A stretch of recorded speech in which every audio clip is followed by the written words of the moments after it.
When I think of protest songwriters, three names initially jump to my brain: Propagandhi, Bob Dylan, and the subject of today's video, Rage Against the Machine. Rage's career blossomed and flourished in the 90s, but something dark was waiting for them on the other side of the millennium. They came from the hardcore scene with their blend of rap rock in 1992, about 6 years before the whole nu metal craze would sweep the nation. When people think back on Rage Against the Machine, they remember an outspoken group of communist rebels led by two larger-than-life personalities, Tom Morello and Zach De La Rocha, on guitar and vocals respectively.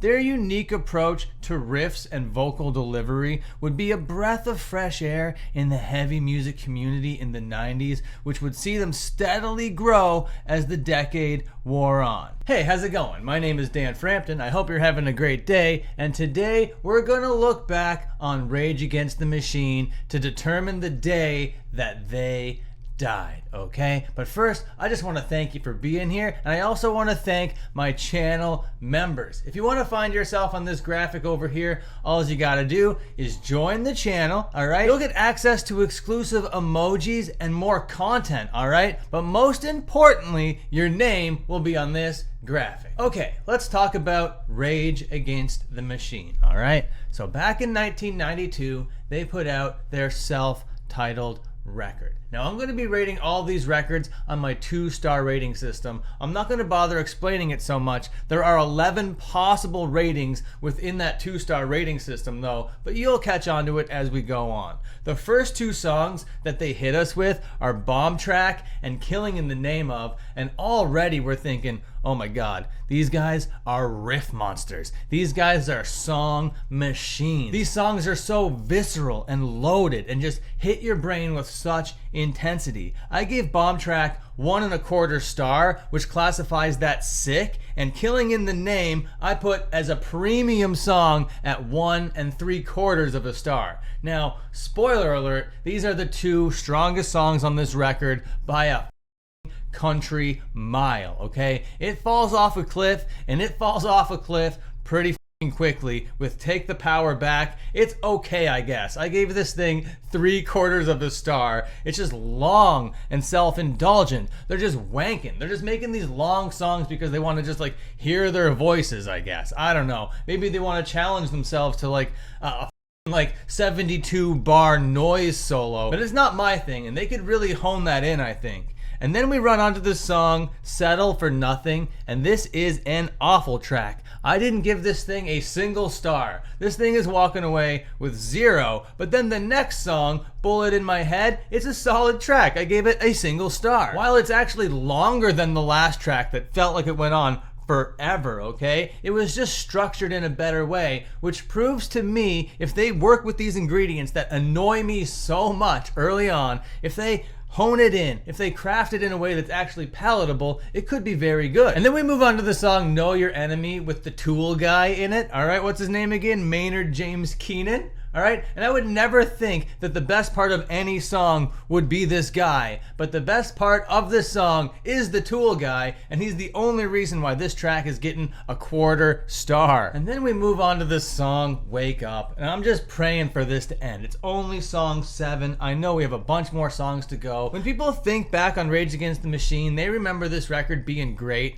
because of those first two songs. But when you go through this track listing, it is so boring. It is so self-indulgent. You can just smell the ego wafting off it. You know what I mean? It isn't well done, in my opinion, at all. However, song number 8 is called Fistful of Steel, and I gave this thing 1 1/4 star, which classified it as pretty sick. It's carried by the bass in the verse and has a very riffy chorus that just works so well. And not to mention, Fistful of Steel is just a badass hook line. And then we get to quite possibly the worst Rage Against the Machine song to ever be recorded. Song number 9, called Township Rebellion, okay? Now, I was venturing to go into negative star territory with this song, but nothing Rage Against the Machine did was really warranted of negative stars. Negative stars are for like hurtful and damaging stuff. This isn't hurtful or damaging. It's just not that great, okay? It just has so much cowbell. What are you doing using this much cowbell? You're Rage Against the Machine, for Christ's sake, all right? This was so bad. And then the song Freedom closes us off, and it's okay, I guess. One of the big takeaways from this record is they just like repeat themselves over and over and over again, and passages just go on for way too long. You don't need to repeat yourself so much if there's no variation in what's going on. It just gets very, very tedious, but it is kind of well produced, and it is way ahead of its time, so I will give it all that. It's tight, it's political, you know, it's unwavering, and has a very strong sense of personality. But all things considered, this record over here gets 3/4 of a star, which is pretty okay, I guess. And when I'm thinking back on it, I'm thinking that might be a little bit too generous. Then we move on to 1996 and their record Evil Empire, and things are starting to improve drastically. The songs People of the Sun and Bulls on Parade are absolute all-time bangers, okay? If you like rock music, then these songs need to be listened to by you at some point. People of the Sun, unreal chorus, great verse, makes you see that these guys don't need to go for 6 minutes every track. They can do like a 2.5 minute song and it be a banger, and they did that. They weren't so stubborn, and they made great music on this record.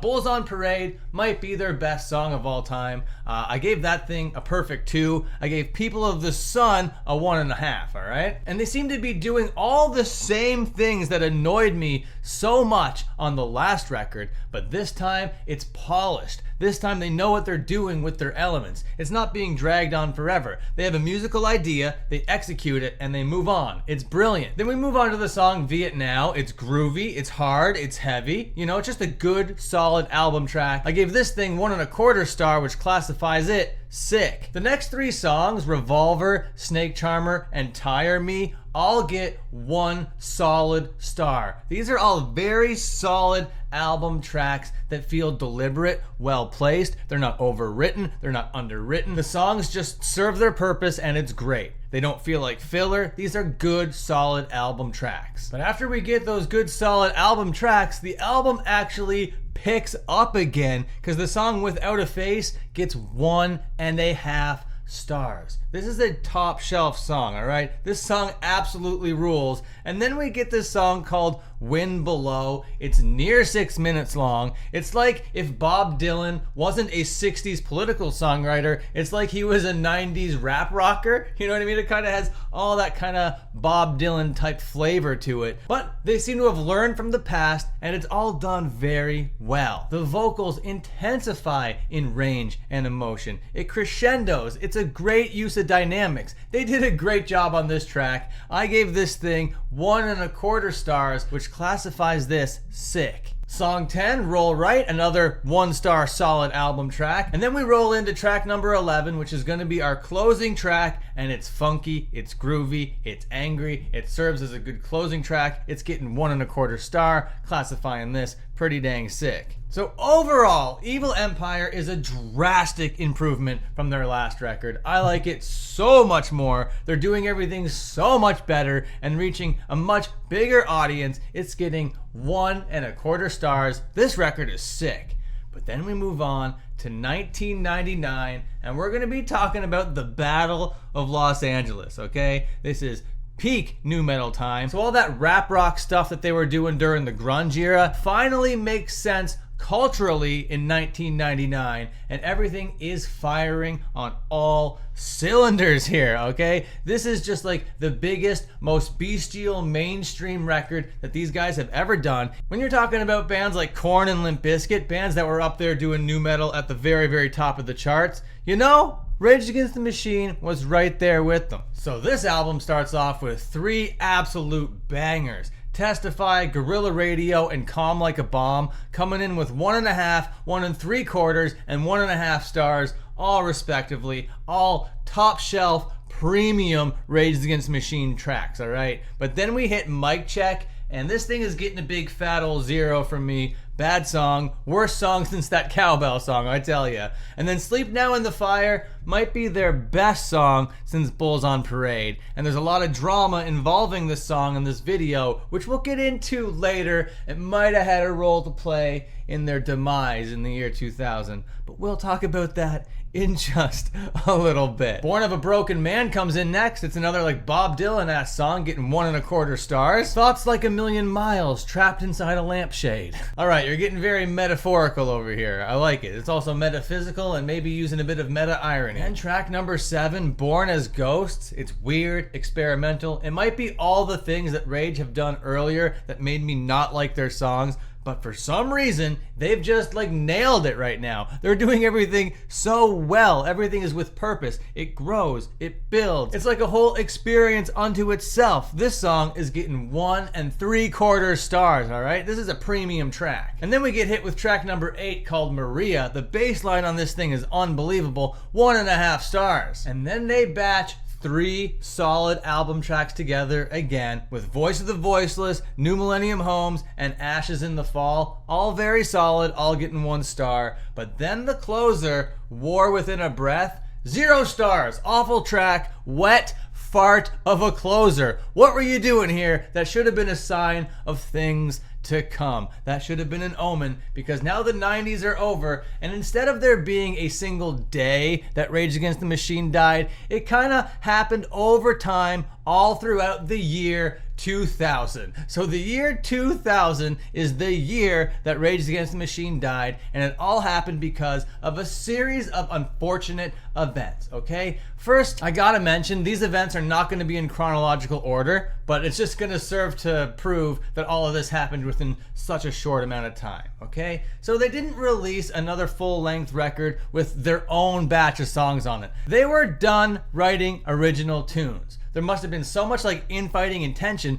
that they weren't really creative anymore. So they put out a full-length record of covers, okay? I couldn't believe it, but it actually got like reviewed very well and people loved it. But you know, not me, and I'm not reviewing it in this video because it isn't Rage Against the Machine original material. And then there's the Wall Street incident, okay? We were talking about that song, Sleep Now in the Fire, and about there being drama. Well, the drama is, you know Michael Moore, that director who does all those controversial films? You know that guy? Well, anyway, he came in to do this video with them, and their video was at Wall Street. And Wall Street, all this trading going on, you know what I mean? And effectively, they disrupt the Wall Street goings on so much that they had to shut down capitalism for a little bit, but that was a big old feather in their cap, you know? So even though that was seen as a big W, it was still a huge incident that would create drama within the band. And then there was the MTV Video Music Award incident where the bass player planned to do this stunt where he would climb the stage, all right, when Fred Durst was accepting an award, trying to create this big scene and take away like the spotlight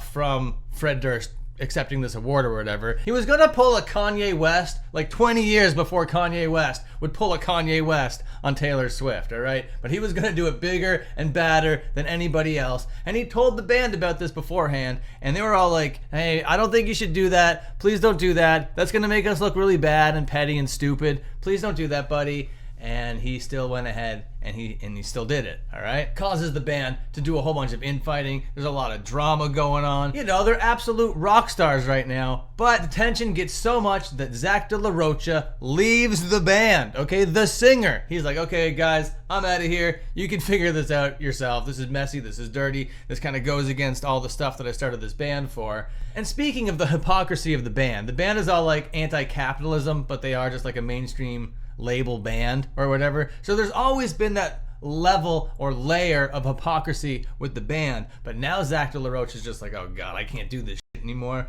and he leaves, okay? So the band contemplates being Ozzy Osbourne's backing band, but they ditch that idea pretty quickly and start auditioning new singers, all right? So they get Chris Cornell of grunge era fame to be their new singer. So out goes Zach De La Rocha, and with him goes all the edge and coolness that this band actually had. And in comes Chris Cornell, and they start Audioslave. And Audioslave sucks ass. This is not good music. Rage Against the Machine is so very, very dead. Put the nail in the rage. The machine has won. And that, my friends, is the day that Rage Against the Machine died. Okay. See you later.